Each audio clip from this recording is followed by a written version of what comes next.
see space. And the space community, we know it's in our everyday lives, but does my grandma know? Does the average person in the public really appreciate what space does for them every day of the year? Hey, Space Watchers, and welcome back. I really like to talk with people that have been in my Space Café to do a follow-up, to follow their path. And so I'm very excited to welcome back again Dr. Heather Pringle, the CEO of Space Foundation. Heather, how are you doing today? I'm doing great. Thanks for having me. And it's good to see you again, too. It's been a little too long, Torsten. That's right. And last year at the Space Symposium, you have been busy, super busy, so we didn't have the chance. But this is actually our first conversation after the 39th Symposium in 2024, 2 years back, when you have just taken over as a CEO. You're a retired Major General, former commander of the Air Force Research Lab with a doctorate and highly decorated in engineering. So now heading into your third symposium. What changed most? So in you and in the foundation, all of that. So many questions. So let's start somewhere. There's a lot to unpack there. Let's start with me, how I've changed, and it's been an amazing journey. And what I like to think about, Torsten, is through three lenses. I have more appreciation, I have greater clarity, and greater confidence. As far as appreciation, one thing I've learned over the past couple years is the power of what this space industry can do. It is amazing. All the accomplishments, the excitement, the movement, and just how fast it is going across all those sectors, civil, military, commercial, international, and they all come together. So that appreciation is deeply ingrained in me now, and I really love it. And I'll mention that I have clarity on the challenges that this industry has. So even as I mentioned the multiple sectors, the clarity comes with the stovepipes that exist. It is not a will issue. This industry has people who believe in moonshots, who make the impossible happen. And so they want success, and they want it for each other, and they want it for this planet. But the stovepipes that exist are structural in nature, and they're really hard to overcome. And so then that leads to my last point about me is I'm just so much more confident about what it takes to solve those challenges together, and bringing people together like we do. I just really buy into the importance of it and the need to do it now. So that's been really exciting for me. I can keep going into what I think has been changed, but I'm going to let you do some back and forth. So let's go with that. How did you change? How did you transform the foundation? First and foremost, it comes looking at the symposium as not just April, not just Colorado Springs. It's not a one-time thing. It is a strategic platform that builds momentum throughout the entire year. And so the unique aspects of what Symposium does, and we're trusted, we really value the trust that people place in us to come to Symposium and have those conversations. And we do it in a very strategic way. So it's not just having one time on the stage, but we bring the right people together on a stage, which is exciting. But then you have to do more, right? You have to bring them together and offer multiple opportunities at multiple levels, scale it into a workshop, scale it down to that one-on-one trusted conversation where they can really get at the meat of it. And with the beautiful setting of the Broadmoor, there just couldn't be a more magical environment with swans in the lake and water fountains. And it's just the right setting to build the trust that is needed to work through those challenges that I mentioned that are so structural, and it's hard work to overcome it. And so what's changed about the symposium, not just April, not just Colorado Springs, but it's the kickoff for the whole year. Great. And before we speak about the upcoming one reflection from my end, do you know what struck me most last year? It was the drone show, the peaceful drone show. I mean, I never have seen a drone show, to be honest. And it was, as you said, magical. Fireworks we all have seen. Yeah, bigger, better, great. But this drone show was pretty cool, I would say. Can I add?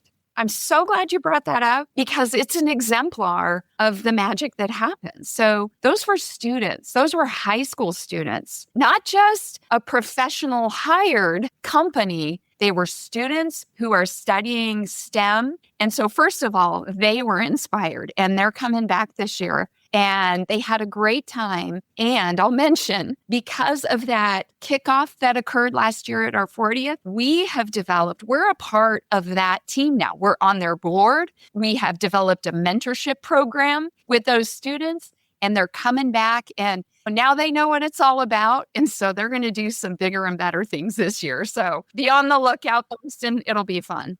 The expectations are there. They're set now, and they're just about to grow. They delivered. Those young professionals. I loved it. I'm so happy for them, and that's what it's all about. Absolutely. Let's talk about the upcoming one. The 40th, the anniversary one, run under building partnerships to secure our future. And you had, I think, over 10,000 people from more than 40 countries. What are the ambitions for number 41? So why should someone booking their flights to Colorado Springs right now?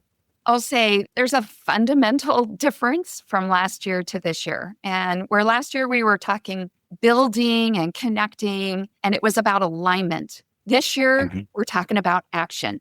So we are moving from vision to execution, alignment to action. And you are going to see more impact, more results. And it's again, this cross-sector community, right?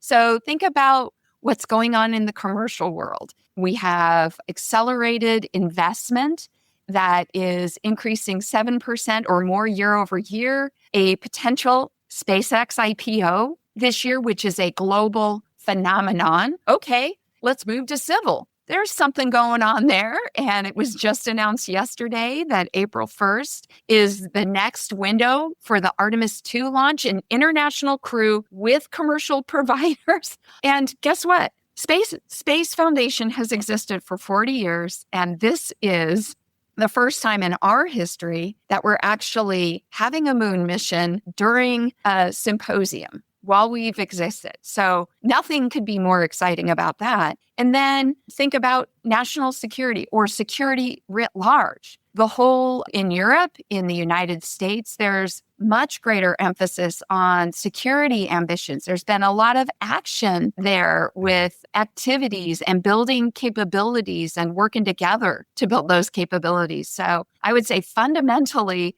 this year is really different because of that movement from alignment to action. The penny dropped very slow on my end right now, but now I understood the moon excitement. Yeah, but you're right. If our 1st of April is now the new launch date, and in this window we will see them fly, then there will be around the moon when we meet in Colorado Springs. It took me a while to figure that out, so sorry for being that slow today. But reading through the website of the Space Symposium, you're also introducing the microgravity treadmill and neural brain into the Hall of Fame, honoring the Firefly Blue Ghost team. Do these choices signal where the foundation sees the industry heading? Oh, for sure. And it's really aligned to that greater commercial activity and building a viable commercial space economy. And a microgravity treadmill and having that be of use in the commercial world is really an exciting development. It shows dual use or tech transfer, which is an important source of innovation for the world, right? And we're also really excited about the neural brain and all that's bringing. And of course, Firefly just demonstrated another action, another tangible result of the commercial enterprise leading the way and building the footstones for that viable commercial space economy. And so absolutely, this represents where we see things going. And there's going to be so much more, even on the exhibit floor, right? This year, we're going to have 350 exhibitors coming, and that's a record for us. It's actually 342, but they're still working it. And so we'll see if it gets to 350, but more than ever. And that's where you see that innovation, that excitement, and the results. I would like to pick up also on the actions that we can expect from this year. The international collaboration, which is under pressure at the moment as we speak. So 2 years ago, you told me that space is not a luxury, it's a necessity. And that no single nation can do it alone. The geopolitical reality has gotten harder since then, and strategic competition, export controls, questions about ally trust. From where you sit today, are we actually making progress on international collaboration, or are we talking past each other? I would say it's great to acknowledge that there are challenges. And that's the first step, is not being blind to it, but recognizing them, acknowledging them, and hitting them head on. And I would say that, yes, we are making progress in that area. And it's important that we work hard and we go through the opportunities, take the opportunities like Symposium to come and work through regulatory challenges, international interoperability. And I would say that, kind of getting back to my point earlier about confidence in this ecosystem, we have 50 nations coming this year to Symposium because it matters, because this is a trusted place to break through. There might be media hype, there might be splash, or there might be promotional materials out there. But when you want to have a face-to-face conversation and break through all the excess and get to the heart of the mission, the heart of the issue, Symposium is a great place. It is the place where it all happens. And I'm particularly excited that the EU Commissioner Kubilius is going to be there this year. And to me, that speaks volumes about the importance of coming together, even as you have an interest in building sovereign capabilities, right? Europe is right and smart to build sovereign capabilities because space is such a critical infrastructure to communications, to economic prosperity, to defense, right? And your situation awareness. And so you have to build those capabilities. But it's a next step that we all recognize. You have to have interoperability with your allies, with the United States, in order to have them at scale. And that's perfectly in line with our theme, building capacity, right? Through innovation and advancement. It's great.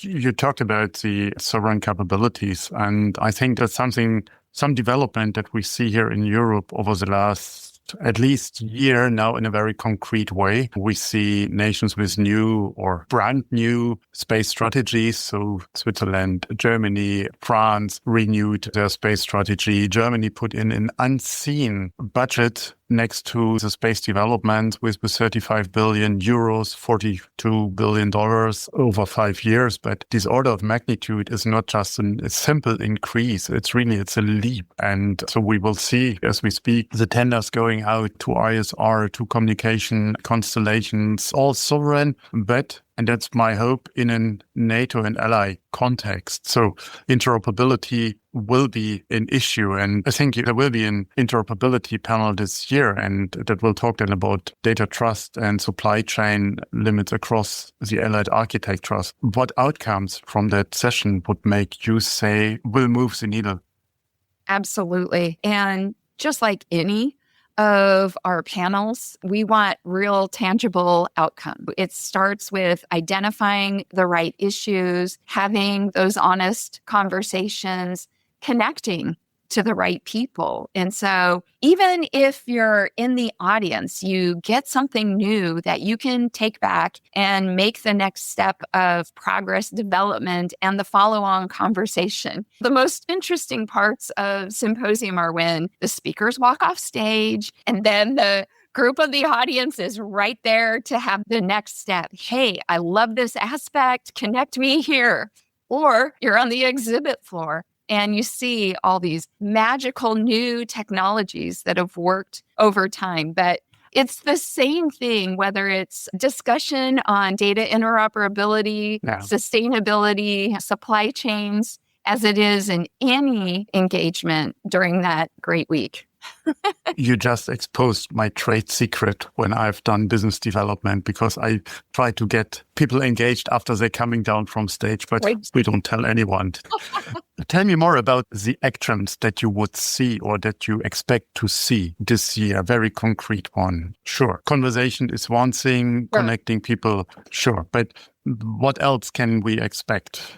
Absolutely. What moonshot moment? I'll say this. We've stood up a new team, and it's our insights team. And they are attending everything and all our strategic convenings year round. And they're producing documents that really reflect and synthesize the key learnings from any panel discussion and engagements across all our programming, if you will. And so what that does is it provides a call to action, concrete steps, follow through. And anytime you make those kinds of things public, it's a bit of an accountability, right? And that's another aspect. Torsten, so you're holding me accountable to what you and I discussed 2 years ago, right? What has changed? What's new? How are you moving the needle? And that's exactly what at Symposium. And so we're writing these things down. We're talking about what each of those sectors have promised in the past, aligned to, and the movement that they're making. And then we'll continue to track it going forward. So I would see agreements. I would see partnerships. Right. We're going to see announcements. We're going to see new, meaningful thought leadership. There's a lot of rich, in-depth results, I think. It's hard to really simplify, but it's quality. And you don't want to spoil as well. I see your point. But one observation from my end, and I've been there, I think 4 years or 5 years now at the symposium, is that it's overwhelming, and not just from the environment, but from the programming as well. So a single human is not able to consume everything what's going on. It doesn't work. And then when you're there on a mission and produce content or have your interviews or so, there is no chance. So I really appreciate the idea that there will be a document and a record of what has been going on to keep people accountable. And I really love this idea. Thanks for making that possible. And again, also a big chapeau to your communication team, which does an absolute fantastic job to bring in all these wonderful people for the press conferences. There were the challenges last year, no doubt about it. But I hope that this year we will see more people from the institutionals being there and being available for press and taking the hot seat. I think you will. I've been looking at some of the innovative ideas that are coming out, and people are really honing in on a strategic week that fuels momentum the whole year round. There's some media that are hosting some unique CEO engagements, all kinds of international impact. I know there are going to be some great announcements. We have very high-level speakers this year, and Torsten, we've actually learned that it is overwhelming to engage and navigate what Symposium is. And interestingly, our team here in DC brings together the international community, and they talk through, hey, here's what's changed. If these are your priorities, you can navigate it this way. We do that with our members and our industry, and we help them navigate. So they can have the most bang for the buck, if you will, return on investment for going there. And we try to hold their hand through the entire process, because your success is our success. I would like to finish our conversation with an area where I know that's very close to your heart, and that's the next generation. And with that, the Foundation's mission as well. So the Space Generation Fusion Forum kicks off 2 days before the symposium again. So last time you said those young professionals were your personal highlight. So has the Foundation's investment in the Space Workforce 2030, the education programs, delivered measurable results as you can point to?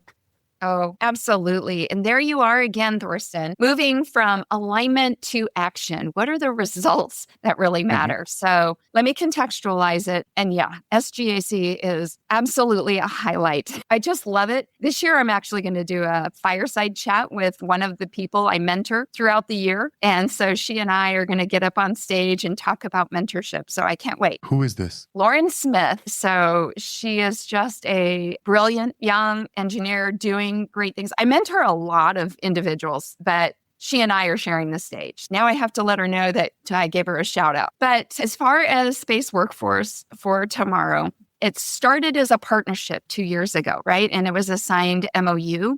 And now it is fully under the umbrella of Space Foundation. So SWIFT program and Space Foundation programming go hand in hand. Through SWIFT, we have impact on the entire pipeline of career progression: Inspire, Prepare, and Employ. Inspire speaks to young students, K through 12. We support educators with curriculum. I can absolutely give you numbers. Inspire, we're building a pipeline and intern program that is national in scope and continuing to grow that, having 3,000 interns, connecting them to jobs. We host virtual career fairs. We hosted one, I think it was 2 weeks ago. And in this, we had, I can't remember how many companies, but there were over 200 interviews, 75 follow-ups for intern programs, and a handful that were like on the spot offers. And it was a real great opportunity. And we're going to do more of that throughout the year and grow our company base from 20 to 250. And then once we kind of work through the basics, it enables that scaling, right? And then, of course, the employee side, which is all about connectivity for the young professionals, the mentoring, what it takes to work through the hardships, the frustrations of bureaucracy, of regulatory complexity, and all of that, or even work-life balance. We're all human and we love our families. We love we're passionate about what we do. How do you make them both successful? And so I really find that as a rewarding opportunity. And so we're making progress in that as well. I'm super curious because you just announced a collaboration with the BBC, Storyworks, on a series called Space Renaissance. So what is the thinking behind a nonprofit going into branded content? Yeah, that's a great question. So we are a nonprofit and we pride ourselves on being a neutral, trusted platform. And so it's a partnership and we're a knowledge partner to BBC. And so our thought process is we're telling the story and we're partnering with somebody who can do it at scale and in a way that amplifies what Space Foundation is trying to accomplish behind the scenes. So it's a win-win. We're helping align their themes, their engagements. You'll see them on the floor at Symposium. So that's exciting as well. And just really we see space in the space community. We know it's in our everyday lives, but does my grandma know?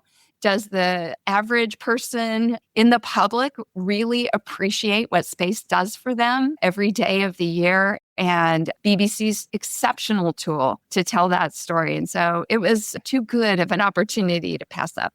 My final question, and I will borrow that from what I asked you the last time as well, and to wrap that up in an appropriate way. So what can the world learn from what happens in Colorado Springs in April? And not just from the stage, but from the hallway conversations and the handshakes. What matters?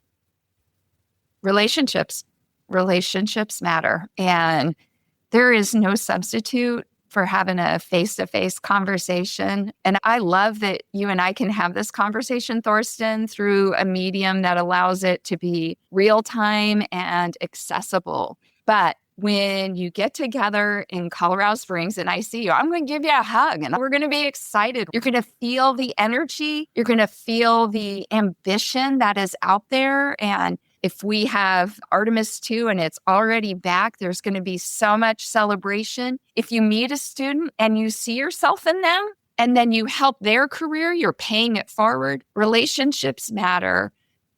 We really appreciate being trusted as a platform to build those relationships. And that's what's going to happen when you hop on the plane, you fight the jet lag, and you come to this magical place and magical time.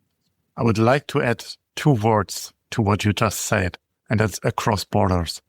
Maintain relationship across borders. I think that is more important than ever today. You get to the reality of it, right? It's not just a medium or an AI prompt, right? It's not a ChatGPT learned response. It's real, it's genuine, and you're right. And that's why I'm so confident about where we're going. So I look forward to seeing you there, Torsten. It'll be great. Thank you. No, thank you very much for your time. And I'm looking forward to being back as well. And dear Space Watchers, that's a conversation that was brought to you by 2 humans and no AI. With that, That's right. Space Watch out. Bye. Bye, Torsten. If you like these or other episodes of Space Café Radio, leave us a rating on your preferred podcast platform. It is the currency of today. And if you want to stay on the pulse of the space industry, please visit our website at www.SpaceWatch.Global and subscribe to our newsletters. And of course, don't forget to become a Space Watcher. I'm Torsten Kriening, publisher at SpaceWatch.Global, your independent perspective on space.